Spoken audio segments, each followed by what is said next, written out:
ஹாய்ங்க, நான் உங்கள் RV kitchen.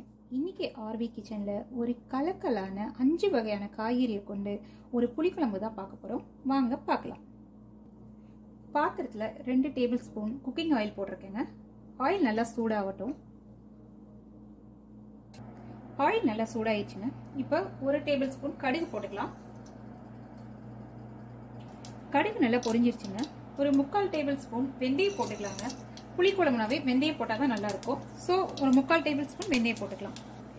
வெந்தயம் நல்லா பொரிஞ்சிருச்சுங்க. ஒரு சின்ன வெங்காயம் எடுத்து கட் பண்ணி வச்சிருக்கேன், அதை ஆட் பண்ணிக்கலாம்.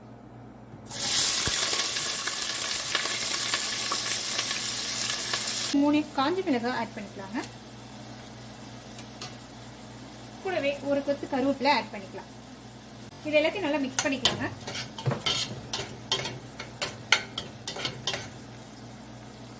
பாத்தீங்கன்னா வெங்காயம் நல்லா வதங்கிடுச்சுங்க. இப்போ நம்ம தக்காளி ஆட் பண்ணிக்கலாம். ஒரு பெரிய தக்காளி எடுத்து கட் பண்ணி வச்சிருக்கேன், அதை ஆட் பண்ணிக்கலாம். கூடவே 3 பச்சை மிளகாய் எடுத்திருக்கேன், அதையும் ஆட் பண்ணிக்கலாம்.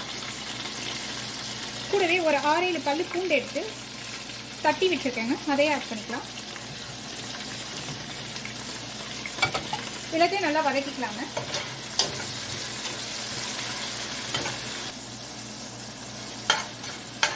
இப்போ பார்த்தீங்கன்னா நம்ம ஆட் பண்ண தக்காளி, பச்சை மிளகாய், பூண்டு எல்லாமே எண்ணெயோட நல்லா வதங்கிடுச்சுங்க. இப்போ மசாலா ஆட் பண்ணிக்கலாம். ஒரு 1/2 டேபிள் ஸ்பூன் வந்து பார்த்தீங்கன்னா மஞ்சள் தூள் ஆட் பண்ணிக்கலாம். 1 table spoon chilli powder add பண்ணிக்கலாங்க. 2 டேபிள் ஸ்பூன் மல்லித்தூள் ஆட் பண்ணிக்கலாம்.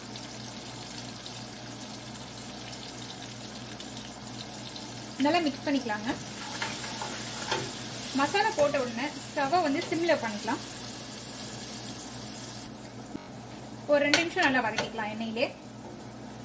இப்போ பார்த்தீங்கன்னா நான் காய்கறி எல்லாம் எடுத்து சொன்னேன் பார்த்தீங்களா, 5 வகையான காய்கறி: கத்திரிக்காய், பீன்ஸ், பூசணிக்காய், உருளைக்கிழங்கு, முருங்கைக்காய், இது மாதிரி 5 வகையான காய்கறி எடுத்துருக்கேங்க. அதை எல்லாத்தையும் இப்போ ஆட் பண்ணிக்கலாம்.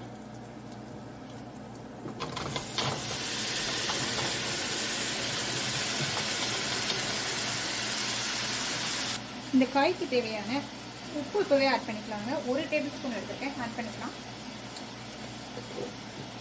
நல்லா மிக்ஸ் பண்ணிக்கலாங்க.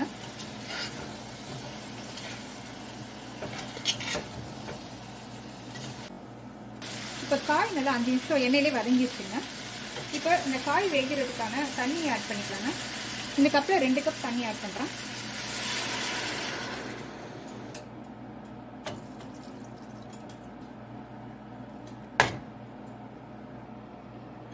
தண்ணி ஆட் பண்ணிட்டு நல்லா மிக்ஸ் பண்ணிக்கலாங்க. இந்த காய் வேகிறதுக்கு எப்படியும் ஒரு 15 மினிட்ஸ் ஆகுங்க. நம்ம மூடி போட்டுட்டு ஒரு 15 மினிட்ஸ் கழிச்சு பார்க்கலாங்க.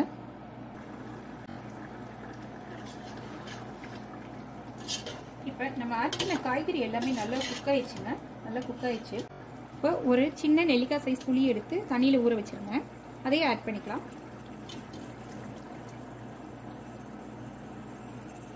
நல்லா மிக்ஸ் பண்ணிக்கலாங்க.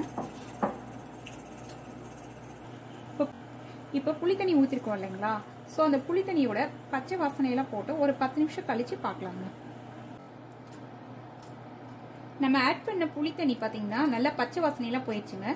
பாருங்க, நம்ம ஆட் பண்ண 5 வகையான கலக்கலான காய்கறிகளோட இன்னைக்கு புளிக்குழம்பு ரெடியாக இருக்குங்க. இதே மாதிரி நீங்களும் ட்ரை பண்ணி பாருங்க. ட்ரை பண்ணி பார்த்துட்டு எப்படி வந்ததுன்னு கமெண்ட் பண்ணுங்க. லைக் பண்ணுங்க, ஷேர் பண்ணுங்க, சப்ஸ்கிரைப் பண்ணுங்க. தேங்க்யூ, பாய்.